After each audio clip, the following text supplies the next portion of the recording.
நவராத்திரி விழாவின் ஆன்மீக ரகசியம். ஒரு காலத்தில் மனிதன் இரவு பகல், சூரியன் சந்திரன், மழை வெயில் போன்ற இயற்கையின் மாற்றங்களை கவனித்தான். அந்த மாற்றங்களில் ஒரு மறைமுக ஒழுங்கு இருப்பதை உணர்ந்தான். அவற்றின் அடிப்படையில்தான் நம் உடலின் சக்திகளும் இயங்குகின்றன என்று கண்டுபிடித்தான். அப்படிப்பட்ட ஒரு ஆழ்ந்த உணர்வின் விளைவாகவே நவராத்திரி உருவானது. 9 இரவுகள் என்று பொருள் தரும் இந்த பண்டிகை வெறும் பூஜை மட்டுமல்ல, மனிதனின் உடல், மனம், ஆன்மா மலர்ச்சி அடைய வழிகாட்டும் ஆன்மீக பயணம். இந்த மனித உடல் அமைப்பையும், இது எவ்வாறு பூமி, சூரியன், சந்திரன் மற்றும் தெய்வீகத்தின் பல்வேறு அம்சங்களோடு தொடர்பில் இருக்கிறது என்பதையும் ஆழமாக கவனித்து, அதில் இந்த கலாச்சாரம் தனது வேரை ஊன்றியிருக்கிறது. நமது திருவிழாக்களை நாம் எப்போது எப்படி கொண்டாடுகிறோம் என்பதிலும் இது பிரதிபலிக்கிறது. நவராத்திரி என்றால் 9 இரவுகள் என்று பொருள். அமாவாசையை அடுத்து வரும் 9 நாட்கள் நவராத்திரி எனப்படுகிறது. சந்திர சுழற்சியின் முதல் 9 நாட்கள் பெண் தன்மையாக கருதப்படுகிறது. தெய்வீகத்தின் பெண் தன்மையாக கருதப்படும் தேவிக்கு இது மிகச் சிறப்பான நேரம். 9வது நாள் நவமி என்று வழங்கப்படுகிறது. பௌர்ணமியை ஒட்டிய 1.5 நாட்கள் சமநிலையான காலம். மீதமுள்ள 18 நாட்கள் இயற்கையிலேயே ஆண் தன்மையானதாக இருக்கிறது. மாதத்தின் பெண்மை மிளிரும் காலம் தேவியை பற்றியதாக இருக்கிறது.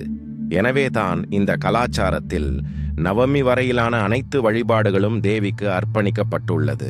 ஒரு வருடத்தில் 12 முறை இந்த 9 நாள் காலகட்டம் இருக்கிறது. இதில் ஒவ்வொன்றும் தெய்வீக பெண் தன்மையின் அல்லது தேவியின் வெவ்வேறு அம்சங்களை குறித்ததாக அமைக்கப்பட்டுள்ளது. அக்டோபரை ஒட்டி புரட்டாசி மாதத்தில் வரும் நவராத்திரி குறிப்பிடத்தக்கதாக இருக்கிறது. ஏனென்றால் இது கற்றலின் தெய்வமான சாரதாவுக்கு அர்ப்பணிக்கப்பட்டுள்ளது.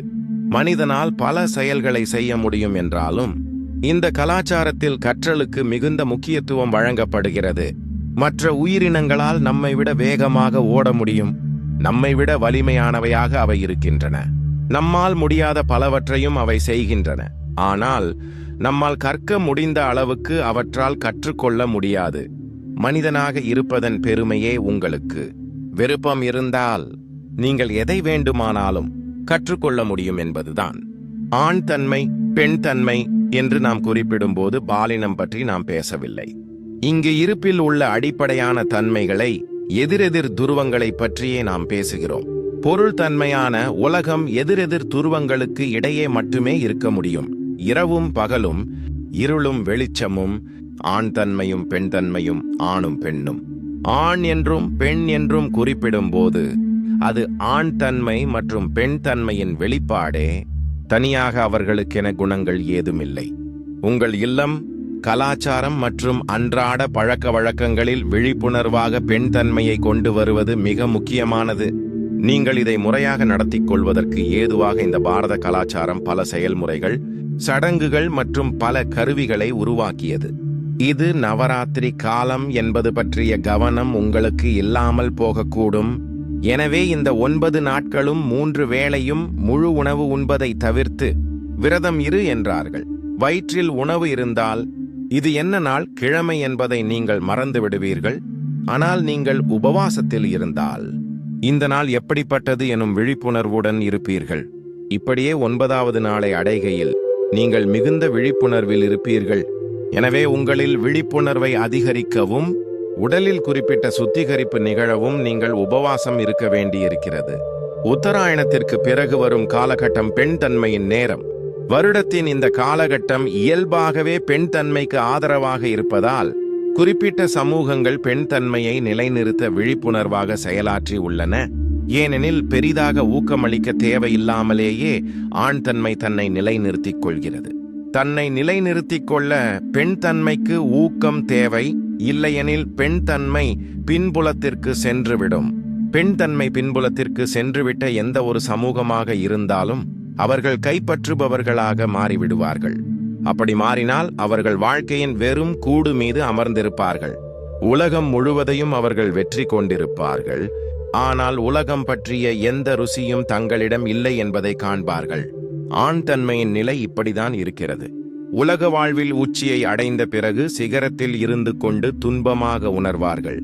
நவராத்திரி என்பது வெவ்வேறு தேவிகளை பற்றியது. அதில் சிலர் மென்மையாக, அற்புதமானவளாக இருக்கிறார்கள்.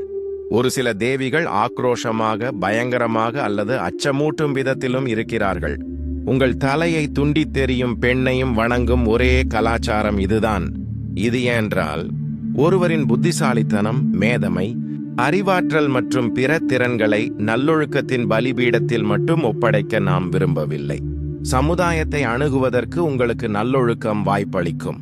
உங்களிடம் நல்லொழுக்கம் இல்லை என்றால் சமுதாயம் உங்களை நிராகரிக்கும், ஆனால் வாழ்க்கை உங்களை நிராகரிக்காது. இந்த உலகில் நீங்கள் ஒருவர் மட்டுமே இருக்கிறீர்கள் என்றால் எது நல்லது என்பதை உங்களிடம் அறிவுறுத்த இங்கே யாரும் இருக்க மாட்டார்கள். உங்களை சுற்றியுள்ள மக்களை மனதில் கொண்டே நீங்கள் நல்ல முறையில் நடந்து கொள்கிறீர்கள். ஆனால் உயிர் என்ற அடிப்படையில் பார்த்தால் அதற்கு எந்த அர்த்தமும் இல்லை. ஒரு மனிதனாக உருவாவதில் முக்கியமான அம்சம் என்னவென்றால் அந்த மனிதன் ஒரு உயிராக தனது முழு சாத்தியத்திற்கு மலர வேண்டும். இந்த 9 நாட்களும் மலர்வதை குறித்ததாகவே இருக்கிறது. 10வது நாளான விஜயதசமி வெற்றியடைந்து விட்டதை குறிக்கிறது. அதாவது நீங்கள் மலர்ந்திருக்கிறீர்கள். துர்க்கை, லட்சுமி, சரஸ்வதி என முப்பெரும் தேவியரும் பெண் தன்மையின் 3 பரிமாணங்களான பூமி, சூரியன் மற்றும் சந்திரனை அல்லது தமஸ் செயலற்ற நிலை, ரஜஸ் செயல், வேட்கை, சத்வ அனைத்தையும் கடந்த நிலை, அறிவாற்றல், தூய்மை குணங்களை குறிக்கிறார்கள். வலிமை அல்லது அதிகாரத்தை விரும்புபவர்கள் தாயாக திகழும் பூமி தேவி, துர்க்கை அல்லது காளி ரூபங்களை வணங்குகிறார்கள். செல்வ வளம் அல்லது பொருள் தன்மையான பரிசுகளை அடையும் ஆசை, வேட்கை உள்ளவர்கள் லட்சுமி அல்லது சூரியனை வணங்குகிறார்கள். அறிவாற்றலை வேண்டுபவர்களும் நிலையற்ற இந்த உடலின் எல்லைகளை கடந்து செல்ல விரும்புபவர்கள் அல்லது கரைந்து போக விரும்புபவர்கள் சரஸ்வதி அல்லது சந்திரனை வணங்குகிறார்கள். நவராத்திரியின் 9 தினங்களும் இந்த அடிப்படையான குணங்களை கொண்டே வகைப்படுத்தப்பட்டுள்ளது. இதுல முதல் 3 நாட்கள் துர்க்கைக்கும், அடுத்த 3 நாட்கள் லட்சுமிக்கும், கடைசி 3 நாட்கள் சரஸ்வதிக்கும் அர்ப்பணிக்கப்பட்டுள்ளது. 10வது நாளான விஜயதசமி வாழ்க்கையின் இந்த 3 அம்சங்கள் மீதும் வெற்றி அடைவதை குறிக்கிறது. இது வெறும் குறியீடு அல்ல, சக்தி நிலையிலும் இது உண்மையே. மனிதர்களாக நாம் இந்த பூமியிலிருந்து தோன்றினோம், செயல்படுகிறோம். சில காலத்துக்கு பிறகு நாம் மீண்டும் செயலற்றவர்களாகி பூமியின் மடியிலேயே விழுந்து விடுகிறோம். இது தனி மனிதர்களாக நமக்கு மட்டுமல்ல, விண்மீன் கூட்டத்திற்கும் இந்த முழு பிரபஞ்சத்திற்கும் இதுவே நிகழ்கிறது. செயலற்ற நிலையில் இருந்து துவங்கி இந்த பிரபஞ்சம் முழு வேகத்தில் செயல்பட்டு மெதுவாக மீண்டும் செயலற்ற நிலைக்கு திரும்புகிறது. இது இப்படி இருந்தாலும் இந்த சுழற்சியை உடைக்கும் ஆற்றல் நம்மிடம் உள்ளது. மனிதர்களின் பிழைப்பிற்கும் நல்வாழ்வுக்கும் தேவியின் முதல் 2 பரிமாணங்கள் தேவை. இவை எல்லாவற்றையும் கடந்து செல்வதற்கான ஆர்வம் 3வது பரிமாணம். சரஸ்வதியை நீங்கள் உங்களிடம் அழைக்க வேண்டும் என்றால் உங்களிடம் விடாமுயற்சி இருக்க வேண்டும். இல்லையென்றால் உங்களால் சரஸ்வதியை அணுக முடியாது. இந்த 3 பரிமாணங்களும் இல்லாமல் எந்த ஒரு பொருளும் இல்லை. குறிப்பிட்ட அசைவற்ற தன்மை, ஆற்றல், துடிப்பான அதிர்வு என இந்த 3 தன்மைகளிடமிருந்து விடுபட்டதாக ஒரு அணுவும் இல்லை. இந்த 3 தன்மைகளும் இல்லாமல் உங்களால் எதையும் பிடித்து வைக்க முடியாது, அது உடைந்துவிடும். வெறுமே சத்துவ குணமாக இருந்தால் உங்களால் இங்கே ஒரு கணம் கூட இருக்க முடியாது, நீங்கள் போய்விடுவீர்கள். வெறுமே ரஜஸ் குணமாக இருந்தால் அது வேலை செய்ய போவதில்லை. வெறுமே தமஸ் குணமாக இருந்தால் நீங்கள் எந்நேரமும் தூங்கிக் கொண்டிருப்பீர்கள். இந்த 3 குணங்களும் எல்லாவற்றிலும் இடம் பெற்றிருக்கிறது. இந்த 3ஐயும் எந்த அளவுக்கு நீங்கள் கலக்கிறீர்கள் என்பது மட்டுமே கேள்வி. நவராத்திரி திருவிழாவின் முதல் 3 நாட்கள் தமஸ் என்று வழங்கப்படுகிறது. இந்த நாட்களில் தேவி ஆக்ரோஷமாக துர்க்கை அல்லது காளி ரூபத்தில் இருக்கிறாள். தமஸ் என்பது இந்த பூமியின் இயல்பு. இவளே பிறப்புக்கும் காரணமானவள். தாயின் கருவறையில் நாம் குடியிருந்த காலமே தமஸ். இது கிட்டத்தட்ட செயலற்ற தூக்க நிலை, ஆனால் நாம் வளர்ந்து கொண்டிருக்கிறோம். எனவே தமஸ் குணம் என்பது இந்த பூமியின் இயல்பாகவும் உங்கள் பிறப்பின் இயல்பாகவும் இருக்கிறது. நீங்கள் இந்த பூமியின் மீது அமர்ந்து கொண்டிருக்கிறீர்கள். இந்த பூமி தேவியுடன் வெறுமே ஒன்றி இருப்பது எப்படி என்பதை மட்டும் நீங்கள் கற்றுக்கொண்டால் போதும். எப்படி இருந்தாலும் நீங்கள் இந்த பூமியின் ஒரு பாகம்தான். பூமி தேவி விரும்பும் போது உங்களை வெளியே தூக்கி வீசுகிறாள், விரும்பும் போது மீண்டும் தனக்குள் உறிஞ்சிக் கொள்கிறாள். உங்கள் உடலின் நிலையற்ற இயல்பை உங்களுக்கு எப்போதும் நினைவூட்டிக் கொள்வது மிக முக்கியம். இப்போது இந்த பூமியின் ஒரு சிறுமண் குவியலாக நீங்கள் இங்கே குதித்துக் கொண்டிருக்கிறீர்கள். இந்த பூமி எப்போது உங்களை மீண்டும் உறிஞ்சிக் கொள்ள விரும்புகிறதோ அப்போது நீங்கள் மீண்டும் சிறுமண் குவியலாகிறீர்கள். இங்கே ஆசிரமத்தில் உள்ள மக்களிடம் நாம் எப்போதும் இப்படி சொல்வதுண்டு, நீங்கள் எந்த வேலை செய்பவராக இருந்தாலும் ஒவ்வொரு நாளும் குறைந்தது 1 மணி நேரமாவது உங்கள் விரல்கள் மண்ணோடு தொடர்பில் இருக்க வேண்டும். தோட்டத்தில் ஏதாவது ஒரு செயலில் ஈடுபடுங்கள். இது நீங்கள் நிலையற்றவர் என்ற உடல் ரீதியான ஞாபக பதிவை இயல்பாகவே உங்களில் ஏற்படுத்தும். உங்களுடைய உடலுக்கு தான் நிலையில்லை என்பது தெரிந்துவிடும். ஒருவர் ஆன்மீக தேடலில் தம் கவனத்தை செலுத்துவதற்கு உடல் இதை உணர்வது மிகவும் முக்கியம். இந்த உணர்தல் எவ்வளவு அவசரமாக நடக்கிறதோ அந்த அளவு ஆன்மீக உணர்வு வலுவடையும். குணம் வந்ததும் உங்களுக்கு ஏதாவது செய்யணும் என்று இருக்கும். நீங்கள் ஏதோ ஒன்றை செய்ய துவங்குகிறீர்கள். விழிப்புணர்வும் கவனமும் இல்லை என்றால் ரஜஸ் குணத்தின் இயல்பானது. ஏதோ ஒன்று நல்லா நடக்கும் வரை எல்லாம் நல்லாவே தெரியும். ஆனால் அங்கே ஏதாவது சிக்கல் ஏற்பட்டால் ரஜஸ் நிலைமையை மிக மிக மோசமாக்கிவிடும். ரஜஸ் தன்மையுள்ள மனிதரிடம் அளவற்ற ஆற்றல் இருக்கும். அவர்கள் செய்ய வேண்டியதெல்லாம் அந்த ஆற்றலை முறைப்படுத்த வேண்டியது மட்டுமே. நீங்கள் ஈடுபடும் எந்த ஒரு செயலும் உங்கள் விடுதலைக்கான செயல்முறையாகவோ அல்லது நீங்கள் அதிலேயே சிக்கிப்போகவோ முடியும். முழு விருப்பத்தோடு நீங்கள் எந்த ஒரு செயலில் ஈடுபட்டாலும் அந்த செயலே அழகாகவும் உங்களுக்குள் ஆனந்தத்தை உருவாக்குவதாகவும் இருக்கிறது. ஏதோ ஒரு காரணத்தினால் விருப்பமில்லாமல் நீங்கள் ஈடுபடும் எந்த ஒரு செயலாக இருந்தாலும் அந்த செயல் உங்களுக்கு துன்பத்தை ஏற்படுத்துகிறது. நீங்கள் செய்வது எதுவாக இருந்தாலும், வெறுமே தரையை கூட்டுவதாக இருந்தாலும், உங்களை முழுமையாக கொடுத்து முழு ஈடுபாட்டுடன் அந்த செயலில் ஈடுபடுங்கள். அவ்வளவுதான் நீங்கள் செய்ய வேண்டியது. நீங்க வேட்கையுடன் எதில் ஈடுபட்டிருந்தாலும் உங்களை பொறுத்தவரையில் அதை தவிர வேறு எதுவுமே இருக்காது. வேட்கை என்றால் அது வெறுமே ஆண் பெண் பற்றியது என்றில்லை. வேட்கை என்றால் ஏதோ ஒன்றின் மீது கட்டற்ற ஈடுபாடு. அது எதுவாக வேண்டுமானாலும் இருக்கலாம். நீங்கள் பாடுவதில் மிகுந்த வேட்கையுடன் இருக்கலாம். நடனமாடுவது அல்லது வெறுமே நடப்பதில் கூட உங்களுக்கு வேட்கை இருக்கலாம். உங்களுடன் இப்போது எது தொடர்பில் இருக்கிறதோ அதனுடன் நீங்கள் ஆழமான வேட்கையுடன் இருக்கிறீர்கள்.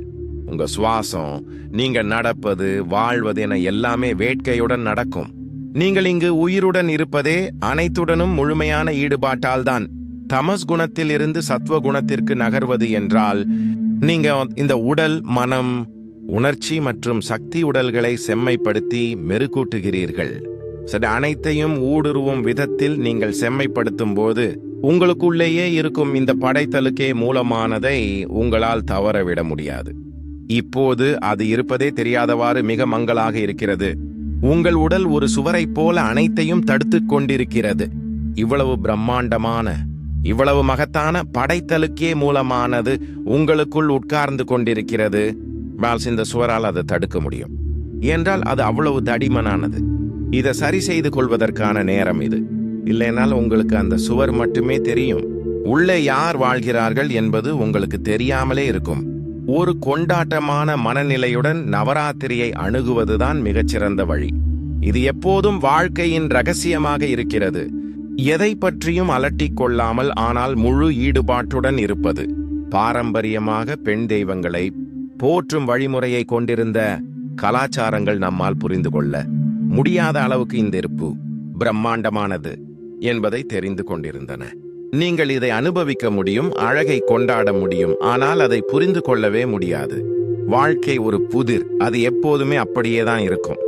அடிப்படையான இந்த புரிதலை அடித்தளமாக கொண்டு நவராத்திரி பண்டிகை கொண்டாடப்படுகிறது.